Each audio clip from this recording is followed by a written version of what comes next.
nalimutan ang utos mo. Ikaw lamang ang lunas. Pakinggan mo ako.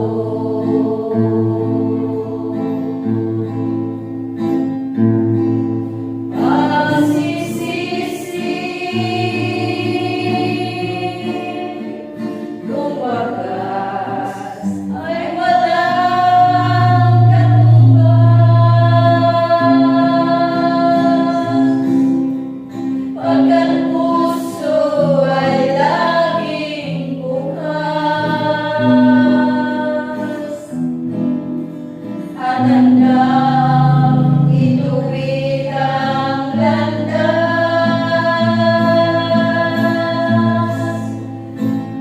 Pagsisisi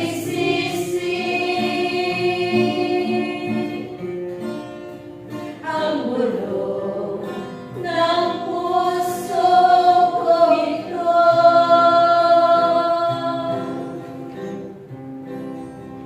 Patawarin mo sana ako. Pagsa mo'y dinggin mo.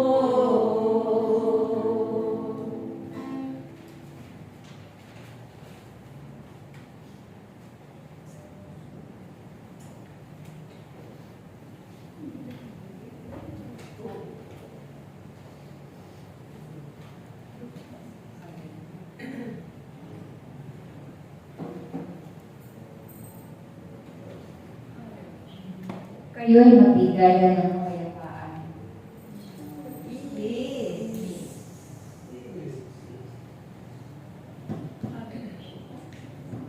Sapagkat ito ay aking kaloob sa kung sino man ang tatanggap sa Diyos na makapangyarihan sa lahat. Ang bawat taong binibiyayaan ng mabuhay dito sa mundo. Nawa ang lahat ay makakilala sa Diyos upang nang sa ganun mataglay na ang paghahari ng Diyos.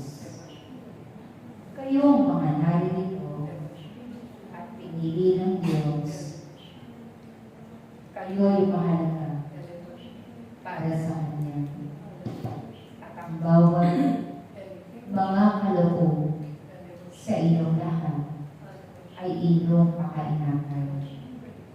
Sapagkat ito ay inyong gagamitin sa inyong pagkayo.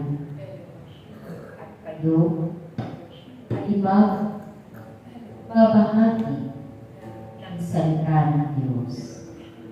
Kaya nawa, mataglay ninyo ang aking mga bunga upang nang sa ganon, ang mga bungang ito ang siyang gagabay sa inyong tunay na paglilingkod at tunay na pagsunod sa Diyos.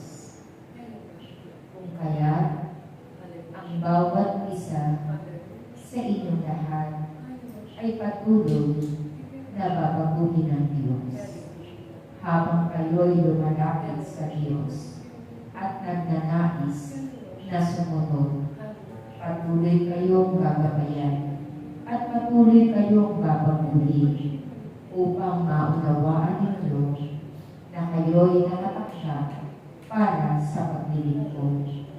At ang isang taong naglilingkod ay puno ng kababaang loob, sapagkat ang taong sumusunod sa kalooban ng Diyos ay patuloy na makararanas ng pag-uusap. Kaya kung taglay ninyo ang kababaang loob na nagmumula sa isa sa aking mga bunga, ang lahat ng ito ay inyong tatanggapin. Tatanggapin ninyo masakit man o mabuti mabuti ang salita. Ito'y tanggapin ninyo ng buong kababaang loob, sapagkat ang naglilingkod at sumusunod sa Diyos ay patuloy na makararanas ng mga pag-uusig upang maipakita ang kanyang tibay at katatagan sa pagsunod sa kalooban ng Diyos. Aking mga anak, kayo'y ay patuloy na maghayag ng kalooban ng Diyos upang nang sa ganon, ang bawat tao na magpipili ay magkakaroon ng liwanag ng kaisipan.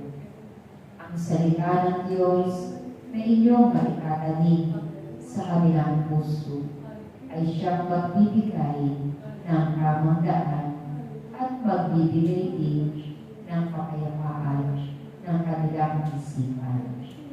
Kaya naman, kayong mga naririto na patuloy na nakikipagtipan sa Diyos, nawa kayo'y patuloy na magkaisa, magkaunawaan at magmahalan, upang nang sa ganon, maipakita ninyo na ang komunidad na ito ay pinagaharian ng Diyos na makapangyarihan sa lahat.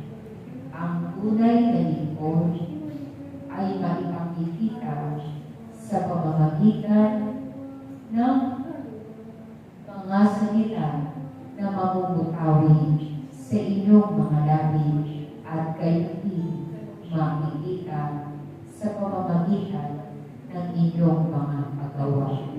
Ang bawat isa sa inyong lahat ay patuloy na magkaunawaan at patuloy na mag-alay ng inyong oras at panahon upang makamit ninyo ang gantimpala ng Diyos.